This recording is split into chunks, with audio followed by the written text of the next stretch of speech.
अस्सलाम वालेकुम, आप देख रहे हो मेरा यूट्यूब चैनल राजा टेक स्टूडियो। अगर आप मेरे यूट्यूब चैनल पर न्यू आए हो तो चैनल को सब्सक्राइब कर लें और वीडियो को लाइक कर दें। इस वीडियो में मैं आपको मुकम्मल इन्फॉर्मेशन देने वाला हूं किस तरह आप गूगल जेमिनाई से फोटो एडिट कर सकते हो, वो भी एक क्लिक में। ये जो स्क्रीन पर फोटोज आ रही हैं, क्या आप भी इस तरह की फोटो बनाना चाहते हैं? तो वीडियो को लास्ट तक देखें, मुकम्मल तरीका बताने वाला हूं और फोटोज के प्रॉम्प्ट भी इसी वीडियो में दे दूंगा। आपने वीडियो को लास्ट तक देख लेना है। अगर आप वीडियो को स्किप करके देखते हो तो आपको फोटो के प्रॉम्प्ट नहीं मिलेंगे। अगर आप इस तरह की फोटो और बनाना चाहते हैं या किसी और पोज में फोटो बनाना चाहते हैं, आप मुझे कमेंट करें, मैं आपके लिए और भी प्रॉम्प्ट लेकर आ सकता हूं।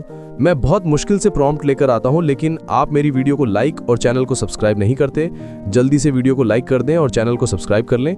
जो मेरे चैनल को सब्सक्राइब करके वीडियो पे कमेंट करेगा, मैं उसे 100 प्रॉम्प्ट फ्री दूंगा। चलते हैं मोबाइल स्क्रीन पर, आपको मुकम्मल तरीका बताता हूं किस तरह से आपने फोटो एडिट करनी है।